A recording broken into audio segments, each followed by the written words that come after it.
Parang umuuga yung kotse. Ang weird.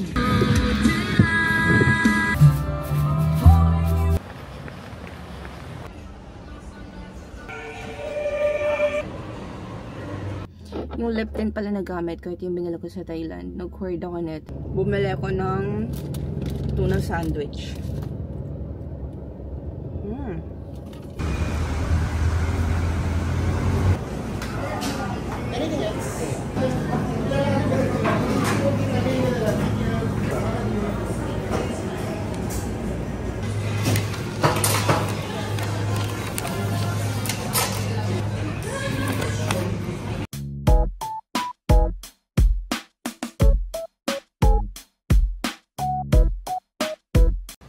Almost 9:40 PM na.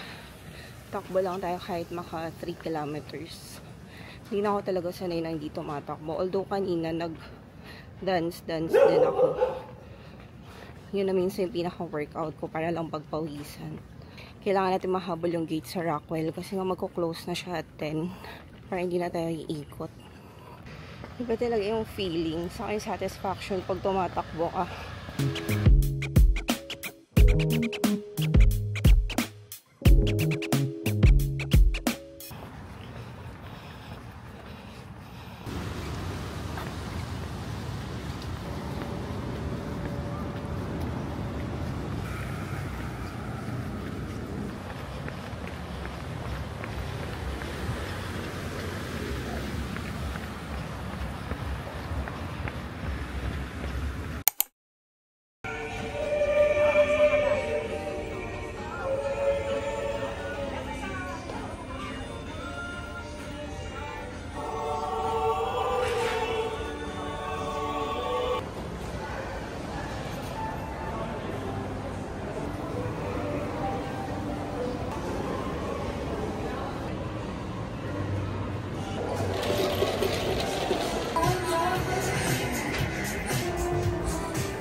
First meal for today. Tapos ice hazelnut, no water brevet americano na lang ako.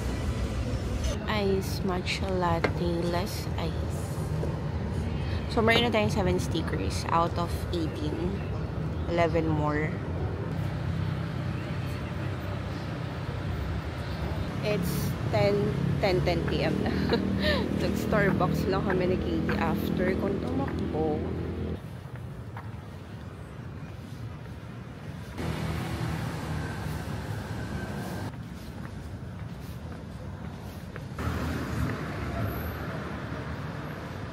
Kanina pa ako nagpapalaundry. Nasa dryer na yung mga clothes natin. So, good for 2 weeks na yan na labahan. No, medyo low but na itong camera. Anyways, the time now is already 12:59 in the morning. In the morning, madaling araw. Today is Friday. Papatay ko lang kasi ng aircon. So far, yung araw ko, nagising ako ng 11:30 AM. Nag-workout lang ako sa kwarto, tapos tumakbo lang ako ng mabilis. Siguro mga 30 minutes. Kasi ganun kainit kanina. Medyo makulimlim yung weather. Tapos, ano bang ginawa ko? Nag-power plant ako. Naglakad-lakad lang ako. Nag-coffee, ganyan. And then, may minute lang ako na old friend. Anyways, mayroon palang bakery dito. Ayun, sarap ng mga food dyan. So, mamaya bibili tayo kasi nagpapauwi si Katie ng crinkles. Yun. Yun lang naman bibilin ko, crinkles. Yung lip tint pala na gamit ko, ito yung binila ko sa Thailand. Nag-hoard ako nito, yung Cathy Doll. Parang sa Thailand, 50 pesos lang siya. Pero dito, like legit ha, sa mall ko pa yan binila, sa Beautyum. Pero dito nasa 250 yata or 150. Super nice. Raspberry saka almond yung mga shade na gamit ko. It's Pintura Day. Ayan, ang gamit ko is Davis. Ano to? Davis Pondo 100% acrylic latex paint. Ayan. Bigay ito ng pinsan ko. Medyo makalat dito sa kwarto. Well, dati itong studio office namin. Tapos ginawa ko na siyang space ko. Kasi malaki ito eh. Kasya dito. 2 kama. Tapos parang may corner pa dun na nandun yung cabinet. Anyways. So, pansamantala, habang wala pa ako nakikita na malilipatan, or baka next year na lang ako lumipat, ipipaint ko muna to para maaliwalas naman din tong kwarto. Hindi pa ako naligo. Pawis na ako kasi nga, yan, naglinis ako dito. Tapos tutupin ko pa yung mga pinalaundry ko kagabi. And, inisip ko mag-drive-thru sa Starbucks. Gusto ko lang din mag-drive. Sobrang nakakatulong talaga yung driving sa akin, especially pag mga long drive. Parang naging therapy na siya for me.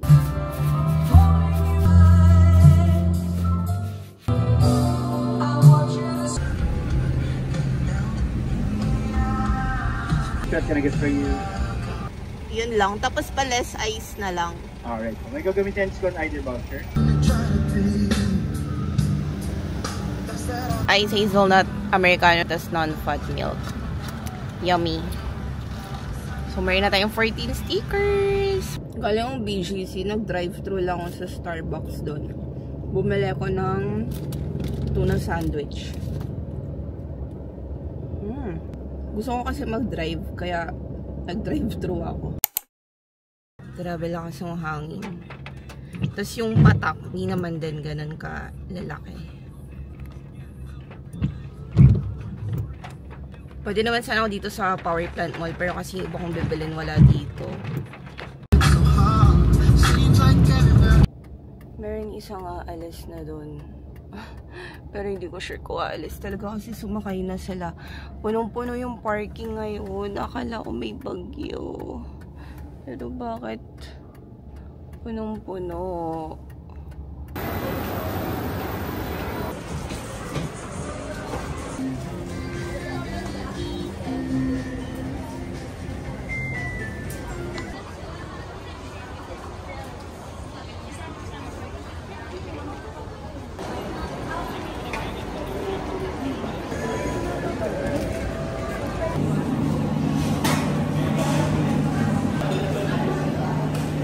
Ang bigat ng pinamili ko na grocery ako. Nakalimutan ko magdala ng eco bag. Kaya ang ending, bumili pa tayo ng eco bag. Sayang din kasi, parang 50 yata or 60.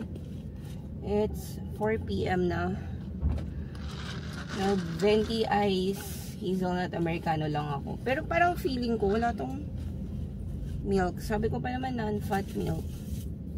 Dapat no water brevet siya, pero since nagna-non-fat milk tayo, brevet kasi is milk, diba?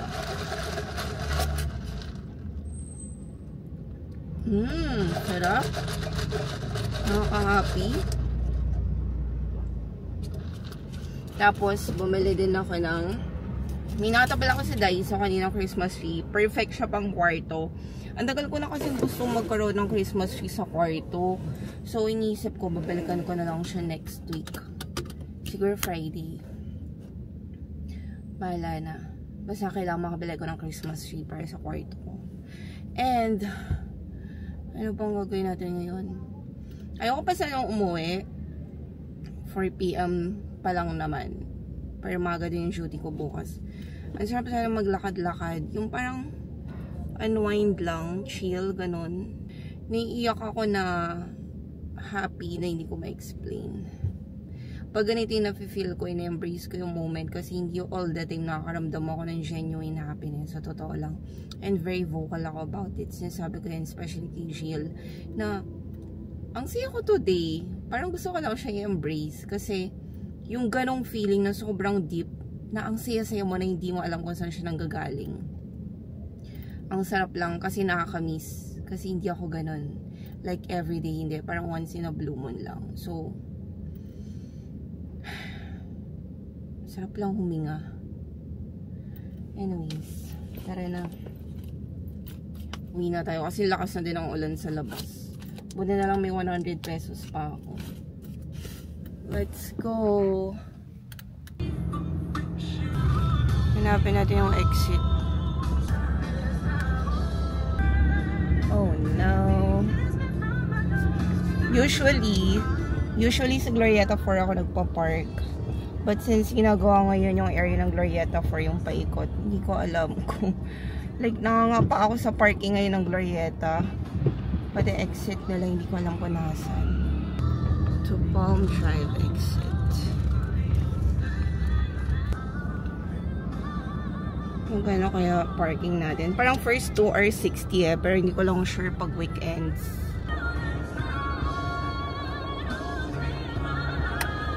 Bumili na pala ako ng base ng DJ Osmo Pocket 3 ko. Like, ito kasi color black. Pero yung binili ko color pink. Para turn na din sa case ko. Tapos, ang naisip ko, etong black, ididikit ko na lang siya dito sa parang barrier ng kotse sa loob. Para may patungan tong camera ko. Kasi yun nandito pa yun sa GoPro ko eh.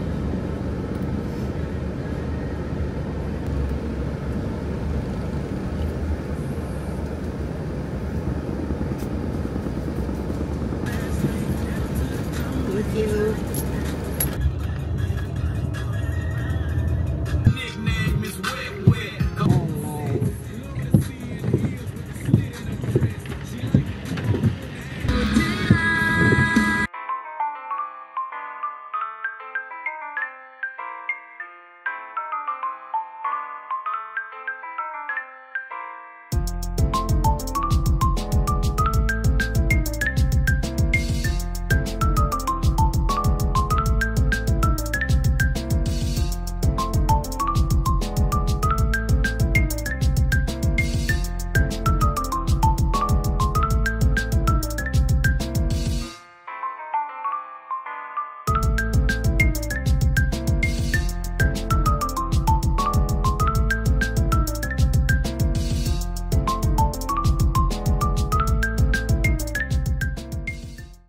Ayan, ngayon ko na lang ulit nagamit ng lamesa ko. I'm so happy.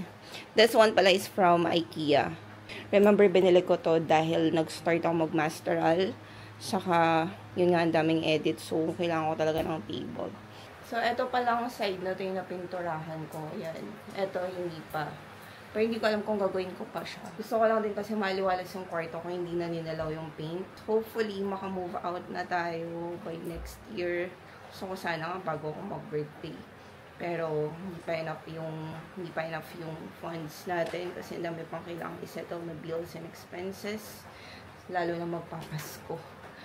Anyway, so gagawin natin ngayon. I-edit ko tong vlog. May mga binili lang akong snack. Hikaw pala, dalawa na yung butas ko dito. Pati dito. Ayusin ko siya. Bumili ko ng hikaw sa Unisilver kanina.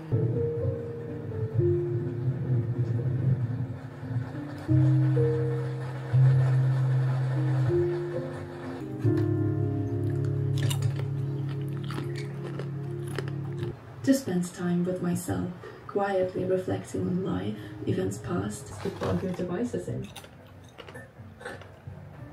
In return, you get an old Nokia to reach the outside world if need be. And you also get a map, a compass,